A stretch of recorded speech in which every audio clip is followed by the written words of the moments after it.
Welcome back to SharpEdgeNews.com. No, SharpEdgeNewsTV. That's where we are right now.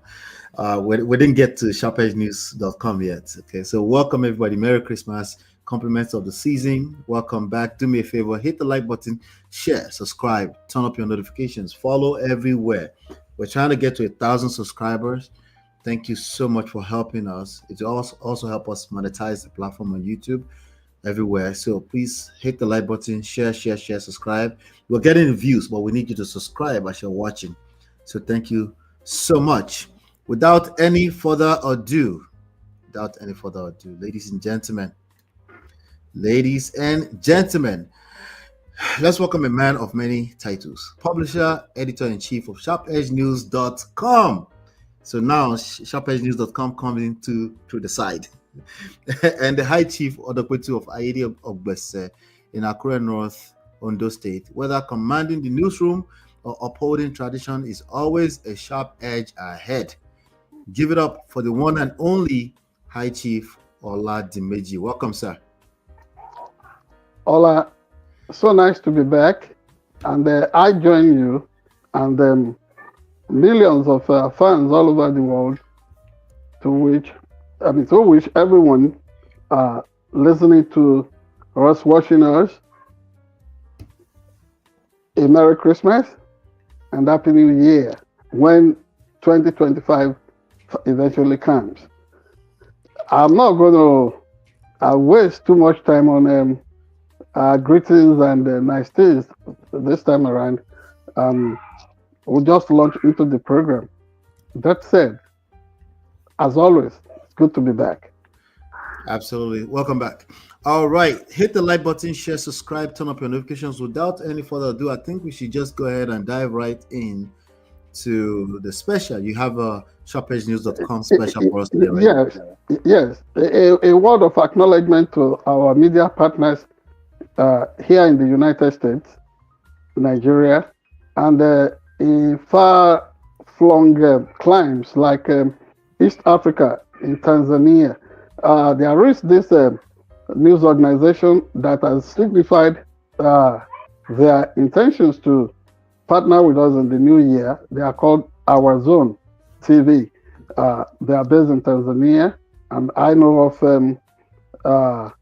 AfricanExaminer.com, UhuOnline.com, Africa Village Extra.com.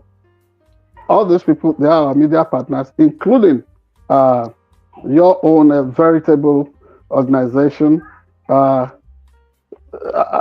of prestige, and so many others.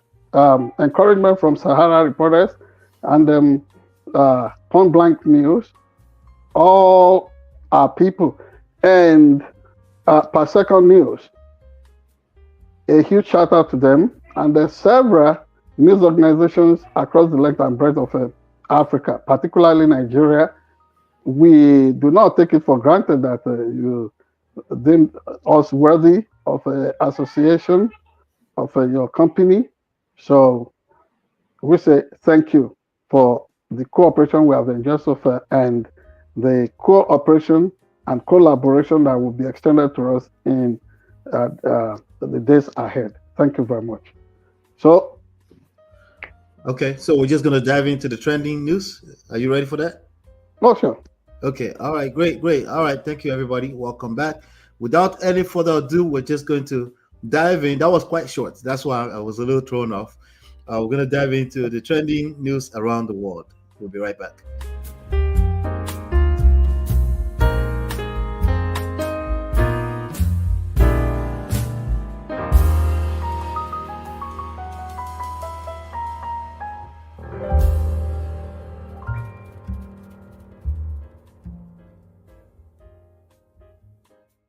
No, that's not our special report. That wasn't it? No, that's not our special. Our special report is on the order granted today, the ruling very early today by an Ibadan magistrate court, ordering the Nigerian Correctional Service to keep in remand the former Queen Consort Olori Naomi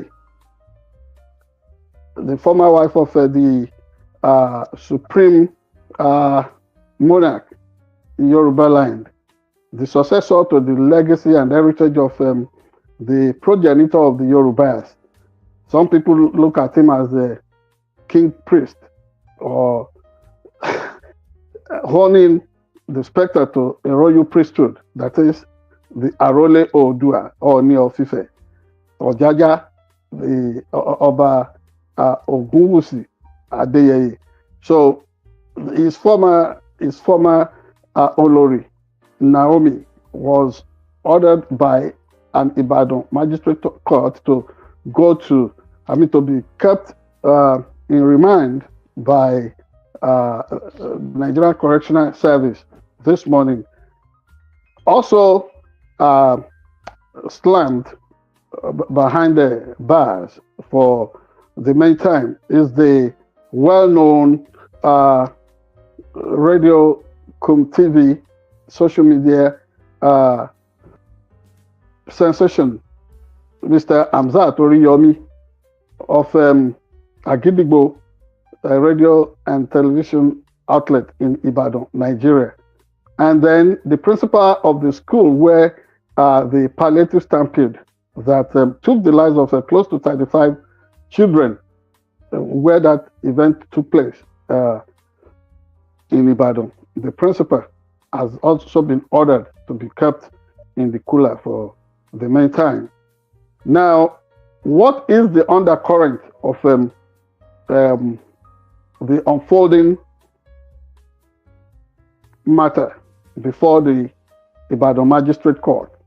From our independent, exclusive investigations, it looks like Mr. Hamzat Oriyomi may have so much trouble waiting for him, because now it is almost looking as if he is the man that really stoked the factor concerning greed in the distribution of the palliatives that led to the unfortunate tragedy. Number one, when the event was supposed to be, was going to be staged originally, and without him seeking permission from all appropriate authorities, including or chiefly the Nigerian police, he approached the principal of that school directly, and the principal declined from our investigation, and it was put in white and black, ink on paper. The principal allegedly wrote Mr. Hamzat Oriyomi saying he was not in the best position to grant permission for the use of the school premise where the palliatives were supposed to be distributed. But Mr. Hamzat Oriyomi is suspected of now behaving as if he is above authority because of his perceived closeness to the governor of Oyo State, Mr. or Engineer Seyi Makinde. But engineer cannot be a title. I don't know why people love to call people, but love to. This is Nigeria. Continue. Yeah, Mr. Seyi Makinde, with due respect, the executive governor of Oyo State. So it is, it is speculated, because we love to view all this with some measure of circumspection, that Mr. Oriyomi is given to influence peddling, particularly always dangling in the face of people his closeness and the association with the governor of Oyo State and the ruling party in the state, the PDP. Now, when he was told that he should approach the State Ministry of Education, he never did. And then he was said to have sold the idea of issuing tickets for potential or prospective attendees, people who would be coming for the event. It was said that the entire agenda to use ticket as means of entry for the event was solely conceived by him and sold to the former Queen Consort Olori Naomi. Now, as a result of this, while Naomi's organization, Charity, had intended reaching out to about 5,000 beneficiaries, potential beneficiaries, Mr. Hamzat said, or was allegedly set a time frame that a ticket would be issued starting from 5 a.m. But unfortunately, he himself did not arrive on time. So the anticipation, the anxiety, and what have you, drove people beyond ordinary expectation. And so when he eventually arrived around 8:30, he himself was said to have scheduled the issuing of tickets for 5 a.m., but he never showed up. He never showed up until around 8:30 a.m., by which time people were already agitated, exacerbated. So immediately they saw, people got wind of his presence around 8:30. Then the whole stampede began. All hell was loose.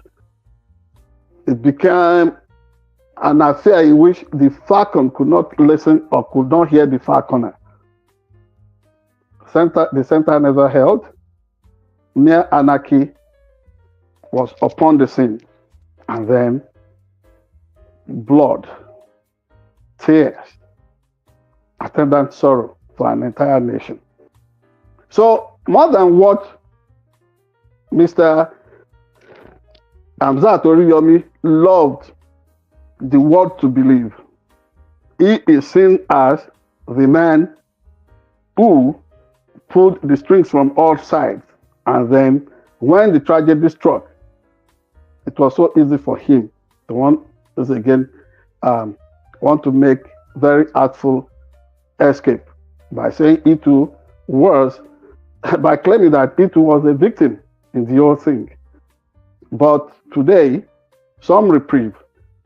But one thing must be said, the way the authorities in Nigeria are so quick now to want to make people answer for the avoidable loss of life,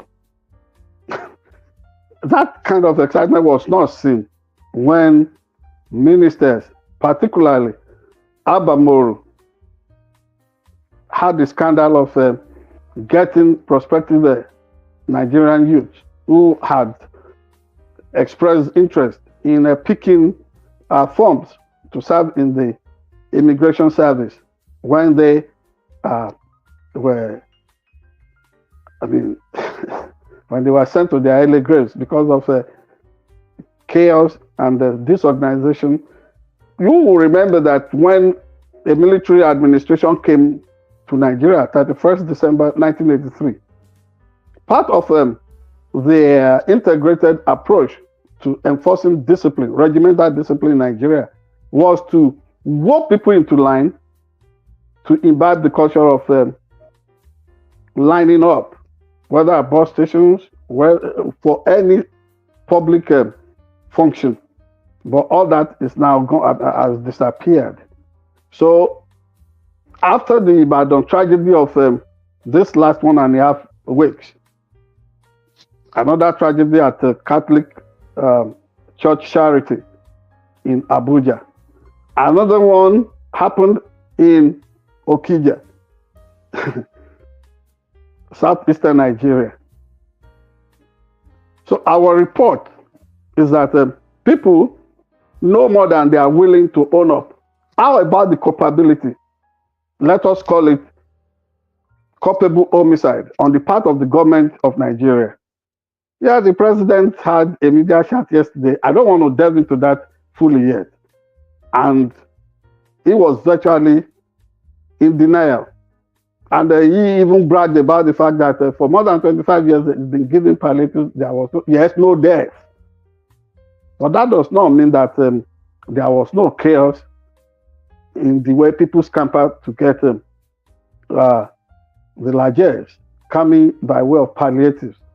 It has happened during Islamic festivals in some known government houses up north in Nigeria, everywhere. Nigeria seems to be a country under siege because of our inability as individuals, as citizens, to want to have attitudinal discipline in the way we approach patronage for social amenities or distribution of things that are supposed to assuage the feeling of anger, hunger all over the land. It cannot, or there is no better way to put this across, that this is an open sore of a nation that is in such a desperate struggle to give its best, to serve assurances that the black race is not hopeless. For how long will this continue? Nobody can say. But there is that choice, that the way we do not like to take, that is being orderly, knowing fully well that nobody has to apply the dried hide, koboko, on anybody's back before we know that it is good for existential purposes to always be at our best behavior while patronizing things that are meant to improve our quality of life.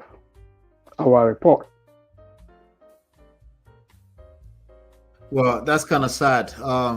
That whole story is sad. So I'm actually still unpacking it, but thank you so much for sharing that with us on today's. Oh, yes. And it will interest you to know that beyond the perceived heroic and the heroic show that Mr. Hamzat Oriyomi put up in tackling the ritual murder situation involving Prince Adedoyi, the reputed Ile-Ife prince, owner of private institutions, in the killing of Mr. Timothy Adegoke, getting justice, pursuing the matter to a logical conclusion and getting justice, so much so that the High Court in Osun State was able to hand a death penalty to the suspected mastermind of that unfortunate incident. Beyond all that, there is this allegation, litany of allegations against Mr. Hamzat Oriyomi on how he loves to push influence on the face of people, on his characteristic arrogance. When you call his phone, he's always going to first, allegedly, I've never called his phone and I have no cause to call his line. But for people who have had one thing or the other to do with him, he would always ask, so how did you tell me how you got this number? If you are operating in the eye of the public, such as a media personality, why would you want to ask such a question, other than you feeling that now you have arrived, you are too big to be approached by the public, for which you act as a medium? Another issue is people who claim that they solicited adverts and all kinds of patronage for Mr. Hamzat Oriyomi, only for him to want to threaten to blackmail them with the larger-than-life presence of his media organization. That is not the essence of being a media owner, or being a journalist, or being a broadcaster. As a matter of fact, it behoves on any of us who hold any of these platforms as a sacred trust, to be humble and approachable. So I won't say much now because it looks as if he's facing some trials. But when this is over, it looks like we are going to also have to hold him to account. He has to explain some of the issues that have been traced to him. Of course, part of what is being said now is that he may not enjoy the protection of the governor of Oyo State because the governor's Man Friday, his good friend, one Mr. Sheye, is said to also be angry with Hamzat Oriyomi for reasons that we may not want to disclose for now. But as events unfold, we intend to stay on the news and make sure that the public is not denied the opportunity of a full account of his involvement and how he got himself entangled. Thank you very much. All right, thank you so much. Please join the conversation in the chat as we're getting through the show. I want to say Merry Christmas to Natu. Shout out to you. So yeah, we're gonna continue the show. Hit the like button, share, subscribe, follow, turn up your notifications so you're notified when we go live. We have some other trending news around the world. We'll be right back.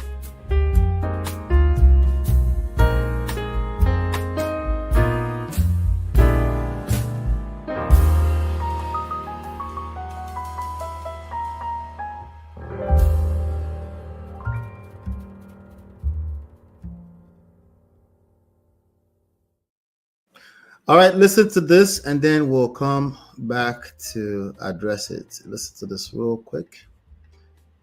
Let's see. Oligopoly. You have a free market economy flowing, and people are learning management. My friend used to have about. He bragged to me he has a 5. Rolls-Royce. Rolls-Royce. Are you helping him? Wait now. He brought a nice Jeep here. The other day, I saw him in his Honda. I called. Oh, he said, why? He said, that's where you put me. I said, I didn't put you there. He said, that is the cost of fuel prices. He could no longer maintain 5 limo type of vehicles. Okay, all right. So I'm gonna do a quick recap of there's some high points courtesy of the Guardian. Yeah, but please, before you go into the highlights coming from some, let me also tell you that the point being made by President Bola Ahmed Tinubu, Yes, in that cut of tape that you have just played to the public, right. honestly, practically demonstrates his poor understanding of the Nigerian economic or the dynamics of Nigerian economy. Yeah, what it was practically no monopoly, no oligopoly, and all that. It was drumming up last night. Even a self-confessed evil genius like Ibrahim Badamasi Babangida said, openly confessed to Nigerians that Nigeria's economy had defied logic. So Bola Tinubu, thinking that he understands the dynamics of Nigeria's economy more than the rest of us, is only parading himself as a comedian when it comes to the political economy called Nigeria. You know why I say that? He thought leaving everything to the forces, to market forces, would ordinarily lead to a situation in which supply would get to a saturating point, and then prices will begin to crash. Not so fast. That is not applicable to Nigeria. Elsewhere, it may happen. Nigeria, it goes up, it defies the law of gravity. It keeps going up, eh? That is just it. You cannot. See, I have an understanding of both micro and macroeconomics beyond ordinary level. But at ordinary level, I think I can boldly brag that I made an A in economics. So for anybody to want to tell us that all things being equal, but what we are saying is that in Nigeria, all things will never be equal. And so to continue to daydream that market forces would compel a crash of prices in Nigeria. Honestly, you could see the quandary, the kind of confusion that was visibly written on the face of Mr. Babajide Otitoju. Wait. Let me give you the highlights first. Just wait. Because Mr. Otitoju was even asking him, could there be a situation in which price control could be introduced? Personally, I do not really like it because the last time it was tried in Nigeria, during the same Buhari Idiagbo administration, military. But Idiagbo the late Idiagbo is no longer in the picture now. But Mr. Buhari coming back, you saw how things unraveled under him. But in those days, dried hide, koboko, was practically applied on the back of market women and men by the military in the name of price control. We don't want that kind of thing in Nigeria. But to understand how not to allow a free float of the naira, put a benchmark. After all, the chief architect of this policy was the then minister in charge of finance and probably secretary to the government of the federation then, Chief Olufalaye, now Oba Olufalaye. He himself has said that these people derailed from the original vision. What was intended.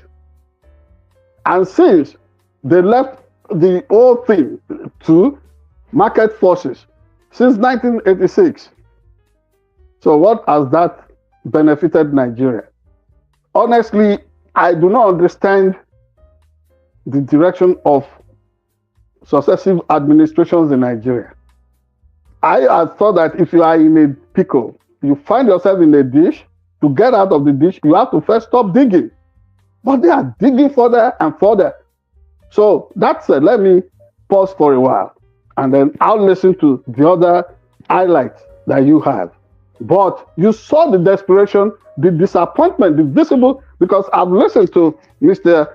Babajide Kolade Otitoju over times through journalist hangout, and how he continues to lament, the Darwinian instinct of the Nigerian, the middlemen in Nigeria, the Yalojas, Babalojas. And I've seen them practically at work, even as a traditional chief. Honestly, those people, left for them, there will be no humane treatment for the mass of our people. But even as Mr. Otitoju was pushing that question yesterday, you saw the grandstanding, the inexplicable arrogance of power, naked, raw display of power on parade from President Bola Ahmed TINUBU. And let me tell you, nobody is an island of wisdom. he will need the contribution of every Nigerian concerning this. Beyond his cabinet, how about the academia, people in the media, and the truth tellers all over the country? So let me take a pause and listen to the highlights you want to bring up. Wait, are you sure you're ready to take a pause? Are you ready to take a pause? That's what I'm taking here. Tell me how you really feel, Chief, about this issue. First of all, what are we talking about? I know who TINUBU is. I don't know who Otitoju is. Yeah, because I don't know what we're talking about. What we're talking about is the presidential media chat, the maiden presidential media chat that took place yesterday. You said, "Am I ready for a pause?" Let me take that pause. You don't want to tempt me into pushing further and further. Yeah. I'm going to give you the highlight, and then you can make a few more comments on it, and then we can move on to the other stories, right? So the Guardian have these high points of the presidential media chat from yesterday. I guess one of the journalists that was on there is Otitoju. I guess the person I recognized was Ruben Abati. Yeah, the president referred to as Ruby. Oh wow! And Rufai was going viral today. Rufai and Sheung from Channels TV were going viral today because they were saying that they should have been the one asking the president questions and not the old folks. But anyway, so budget and borrowing. Number one, on budget and borrowing, and I quote: "Borrowing is not criminal. There's a mismatch in expenditure and revenue. There's need to address infrastructural deficit. In the last 3 months, I have not taken a penny from NNPC to meet the country's obligations. Without ways and means, we have done well." On tax reform is here to stay. We cannot continue to do what we did in the yesteryears in today's economy. On fuel subsidy removal, and I quote: "I don't have any regret whatsoever in removing this subsidy. It's necessary. We cannot spend our future generations' investment. We were not investing. We were just deceiving ourselves. The reforms are necessary." On bloated cabinet, and I quote: "I'm not prepared to bring down the size of my cabinet. I saw the need when I put them together." Now, on that, I have one more, but on that one, I want to pause and play a video for you real quick. Okay? Yeah, he was actually challenging them to name any of the cabinet members whom they felt would be deficient, and he did not even see a person like Jason Wike as Chief. I'm gonna play the highlight first. Okay, hold on 1 second. Hold on. I'm gonna play this for Mr. Blog Nigeria real quick. You were talking about your ministers. Well, when you did the cabinet reshuffle recently, you dropped 5 ministers, you appointed 7. Now, many Nigerians thought this was too little, too late. Do you agree with that assessment? And you were asking that we should show you the example of one minister. Take Minister Nyesom Wike of the Federal Capital Territory. He is the most controversial. Can you imagine? I didn't even know that somebody pointed that out to him. Nigerians have been crying out that he's grabbing land, he's demolishing buildings, he's acting beyond his powers. Are you concerned that Nyesom Wike could become a political liability for you? He's a good man. Nyesom Wike is a performing minister. Nigeria lacks compliance, period. We don't pay our ground rent on time. We don't collect. All right, so he said it's a good man. I want to complete the last point, and then I'll please, before you move further, I'll let you go. Let me finish this last point, okay? That's just on the bloated cabinet. One more point: food inflation, very important, right? And I quote: "We will give more incentives to farmers, low interest rates for borrowing. I have over 2,000 tractors coming to this country to mechanize farming. I do not believe in price control. Economic variables will work against hoarders." Sorry, one last one: cost of living crisis. And I quote: "I seek your understanding. I understand the trouble you've been through, the economic problems. It is just 18 months since I've taken the reign. We'll maintain focus. Let's believe in ourselves and in our country. tomorrow will bring a glorious dawn. I hope Yeah, you didn't have train of thought. that's his closing remark. That's his closing remark. Yeah. Ola, Yes, sir. concerning the overbloated size of his cabinet and his refusal to see Yesu Wike as something worse than issue in his cabinet. An individual worse than worse than Satan himself. Actually, is a matter of, are you listening? I'm listening. Can you hear me? Show me your friend, and I will tell you the kind of person you are. In his refusal to acknowledge what kind of person or what kind of interest Yesu Wike represents in his administration, Mr. Bola Ahmed Tinubu has just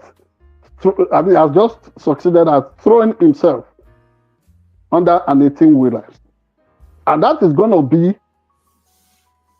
a kind of lens which he will build. Somebody who lacks empathy, somebody who is lousy, and somebody who does not care whether the heaven is going to fall. You just rub it on people's face. That is one issue. But beyond Yesu Wike, there are other non-performing ministers in the administration that are there virtually as figurines, not really adding value to Nigeria's identity and then the character of the administration or the cabinet. That is one aspect. Now, he was talking about not believing in this and then importing 2,000 tractors. Tell me, how many of those 2,000 tractors are assembled in Nigeria? How many of them are manufactured in Nigeria? Yet, in that same Nigeria, Steyr to assemble tractors from their base in Bauchi State. Today, all those, that kind of presence is all gone. No patronage for any Nigerian-based manufacturing concern. So he is promoting capital flight, yet he is saying that he is investing in infrastructure. He has not. Tell me, how is Freedom of Information Act, how is it working for Nigerians? You want to fact check everything he's saying now. You are going to run into a brick wall. There is no openness. And this is not even personal. In as much as I am saying people should give him a chance to try his best, but he cannot also turn Nigerians or Nigeria to his experimental laboratory. He ought to have been prepared for the job from day one. What he did, which he finds so difficult, he's not showing remorse on it. He finds it so difficult to acknowledge the mistakes he made. It's almost like I've told you repeatedly, announcing that subsidy is gone at his swearing in, at his inauguration as president, was almost the equivalent of putting an erratic finger or erratic individual or leader in charge of the nuclear button of any major superpower country. That is what he did. The moment he made that announcement, look at how Nigeria's economy has since been on a free fall. There are other things that we could say. The only thing I find commendable, yes, Rufai Hosseini, Chenwo Kimbaloye, new generation journalists. They are not just the only people that were shortchanged by bringing or parading old hands. Of course, you cannot describe somebody like Amao Ogun as an old generation journalist. No. And there are some people on that panel that represented, what do you call them? that you would look at as protocol journalists. I don't think Dr. Ruben Abati is one of such, because he is progressively minded. But sometimes I find it so disturbing, and I'm so uncomfortable with the positions he takes, because he wants to push the law. After all, the law is meant to serve the interests of humanity. It's meant to serve man, not man for the law. And so, if there is no humane touch to the implementation of any law, and then the law becomes a burden on society and the individuals, are you going to continue to praise the relevance of such laws? That is the reservation I have about the positions often taken by Mr. Ruben Abati. I mean, Seun Okinbaloye and what's his name? What's his name? Rufai Oseni are not the only ones that got shortchanged. How about the new media? Did you find the mention of a single online news organization there? There's no podcasters. There's no podcasters. There's no people. No blogger. No Sahara reporters. No SharpEdge News. No Point Blank. No Uhu Online. No African Examiner. No Village Extra. You don't have per second news. These are credible pioneer Nigerian American online media organizations. The only other thing I love about this is the fact that at least an effort has been made to make sure that TINUBU does not talk to Nigerians through filters, as was the case under Buhari. Anyway, it would even have been a waste of time to allow, to want to even allow Buhari, because each time he was always micromanaged. Each time he said he was addressing or having media chat for Nigerians. We know of presidents in Nigeria that will not talk to any Nigerian media organization. At least some progress was recorded concerning the battery of journalists or the panel that interviewed him yesterday. And then I saw a movement away from, anyway, these days I don't know the relevance of NTA, unless they want to continue to make Nigeria look like an enclave, like that of a USSR, where everything has to be done through. I don't even know why they should continue to keep NTA, because gone are the days when they, Radio Nigeria, Voice of Nigeria, NAN, dominated the Nigerian media space. Online media organizations like ours took the charge, and you have seen the response from privately owned media houses in Nigeria. Yes, quite a large assemblage of professional journalists, but some people were there that ought not to be there. I won't name names. Good outing, good optics. The only person that screwed it up was Mr. President himself. He's not acknowledging what Nigerians are going through. Even look at the way he minimized the tragedy of Stampede. What are your thoughts about the Rolls Royce comparison with the Honda, the story, the Honda, the... Yeah, what is that saying about him? He's a bad friend. He is a bad friend. Why would he bring the plight of his friend to national attention that way? He didn't mention the name. I was giving an example. Yes. How many of his own Rolls Royce has he traded for Honda Accord? He himself as president. That's a bad parallel. If he does not know, instead of changing, he himself changing from Rolls Royce to Honda Accord. Bola Tinubu, what has he done? Upgraded is a presidential, what's it called? Jet fleet. Instead of pursuing conservation, what did he do? Akinola Guda House. What has become a drain and a conduit for individuals like Jesse Wike, whom he continues to protect in his cabinet. What did they do? I mean, needless waste of national resources, humongous amount of money, pull down what was originally built. I mean, White House has been there for how many years? Has anybody, I mean, if you want to refurbish, give facelift, continue to maintain the structure. They did not do that to the original Akinola Aguda presidential house in Abuja. They pulled it down and now what you have there is a replacement that has no historical value. No, honestly. And these are people who are promoting tourism and what have you.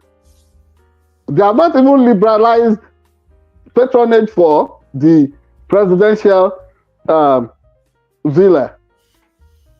Let people just file, you can set perimeter like we do when we go to White House. Nobody is interested in seeing the interior.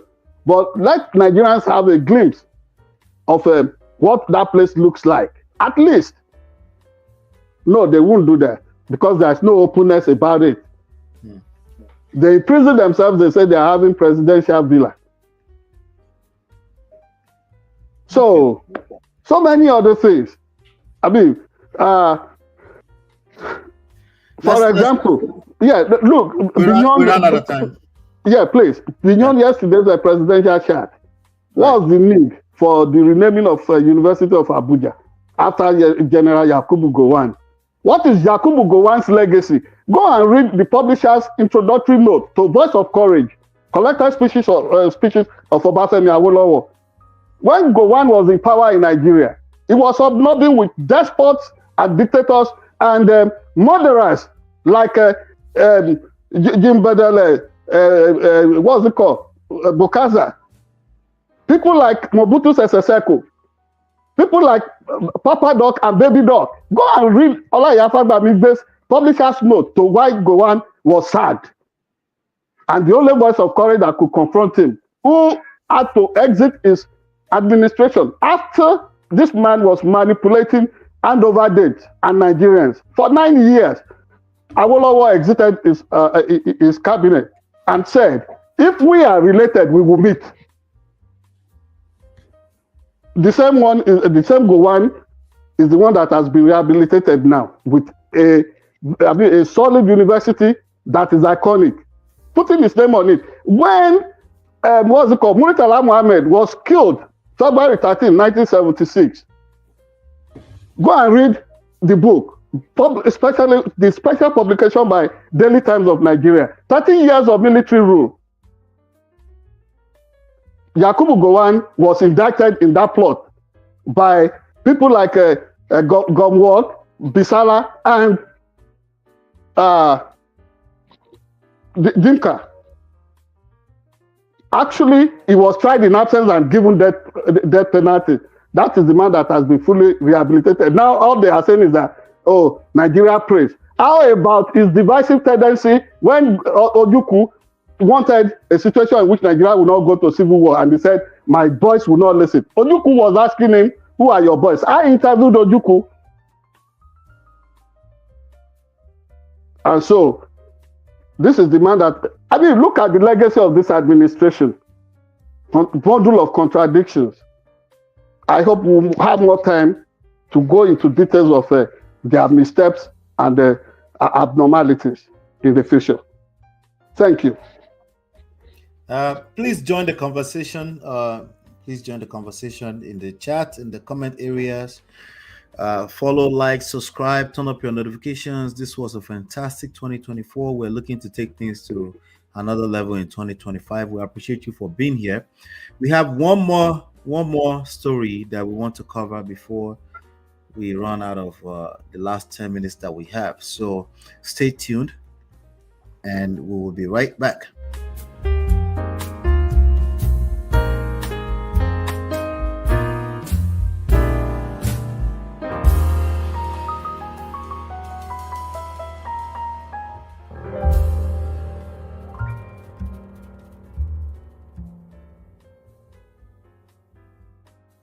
All right, all right. So there's a news that I saw earlier on about our beloved incoming, Yeah, income, and everybody is camping for. incoming.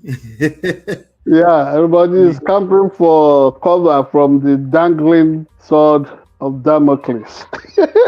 Yeah, we Yeah, but we have to keep talking about him because he's the gift that keeps giving. So we have yeah, to and keep everybody talking. now thinks that it's the vengeance of God for Americans and prospective immigrants. I They don't do. know.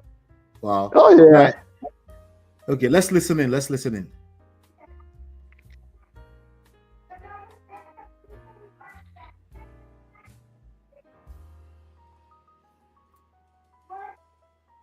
Giving are not followed, then we will demand that the Panama Canal be returned to the United States of America in full, quickly, and without question. I'm not going to.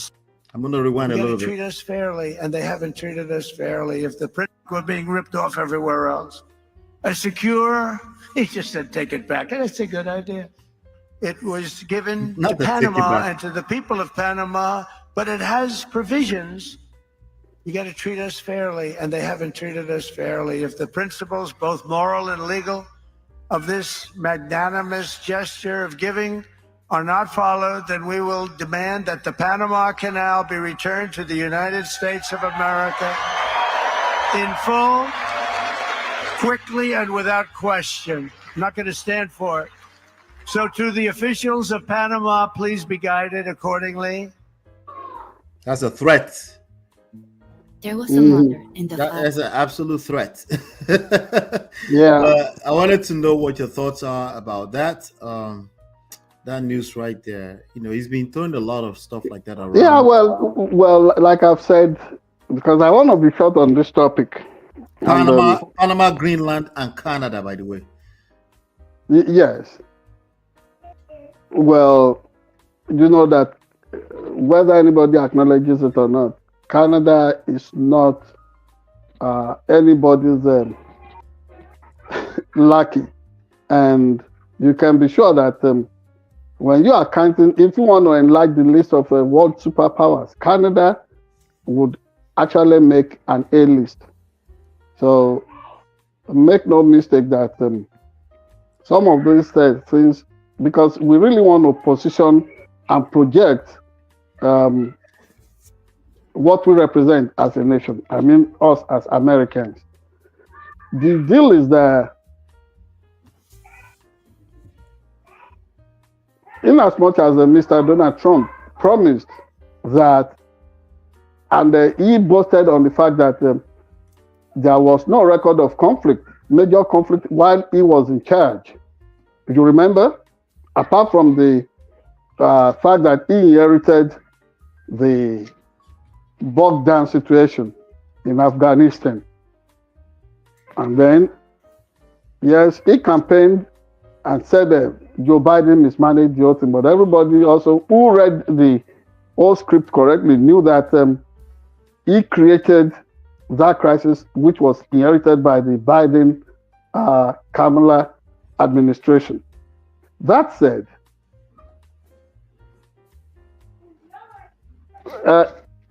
lessons of history has taught us one thing, that we cannot underrate any nation, no matter how small. Are you listening? I'm listening. We cannot, yes, we cannot underrate any nation, no matter how small. And regrettable as it is, there have been situations in which, we thought as a nation, as America, we will go there, and then that the battle would be a walkover. But we were bogged down. It happened in the Vietnam. It happened in Iraq. Yes, America can claim the trophy over Iraq, but remember, they were supposed to make it a surgical thing, like the Gulf War I. But after the hunt for Osama bin Laden, and then looking for weapons of mass destruction that turned out to be a mirage, How many years did it cost us? We were there almost endlessly and elsewhere. And so, if asking for Panama Canal is not going to be something that is of a strategic and tactical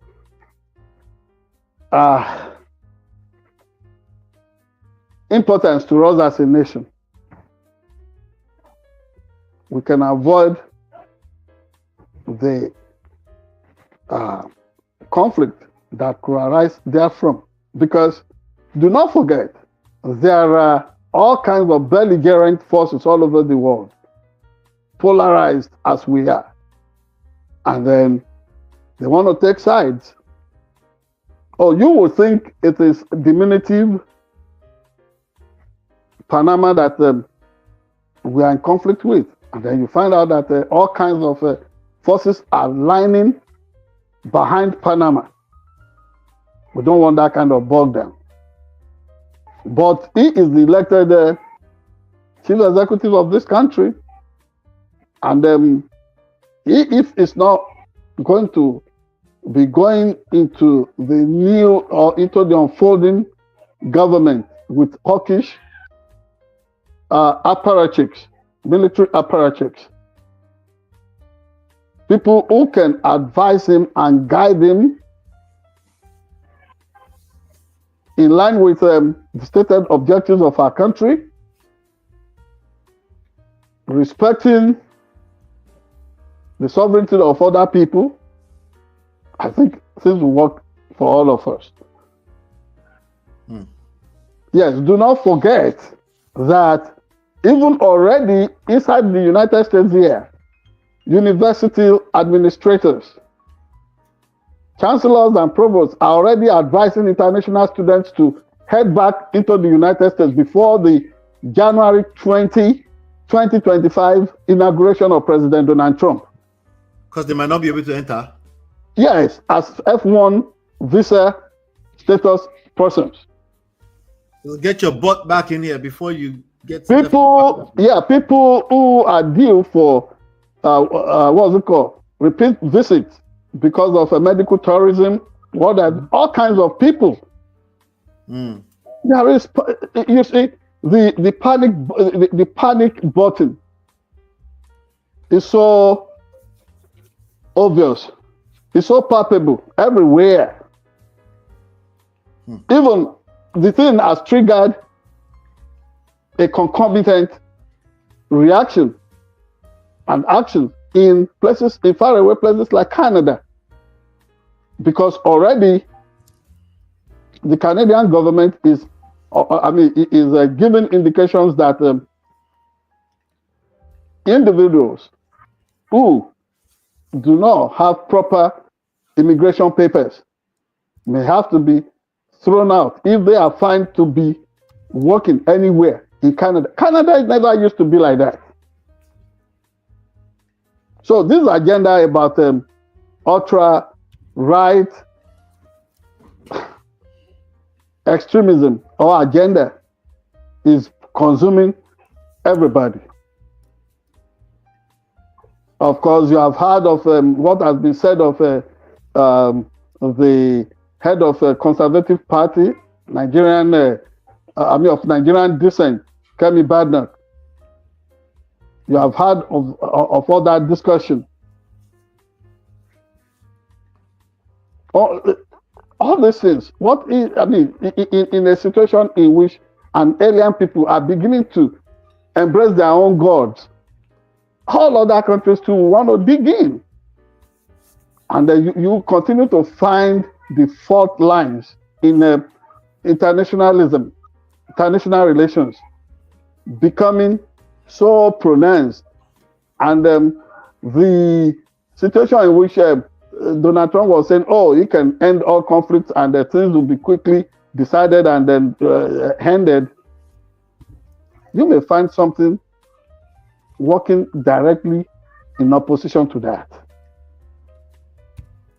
So, whether it is Mexico, Panama, Canada, everywhere now, it's almost like sanding that whistle that, oh, a new sheriff is in town. Get ready. Yeah, so that if he sneezes, everybody must catch cold. The world does not operate like that. Yeah. The last time something like that happened, it was Germany versus the entire civilized world. So it sounds like, it's just it's like brain fart of all his fantasies coming out of his mouth. Let's continue to watch.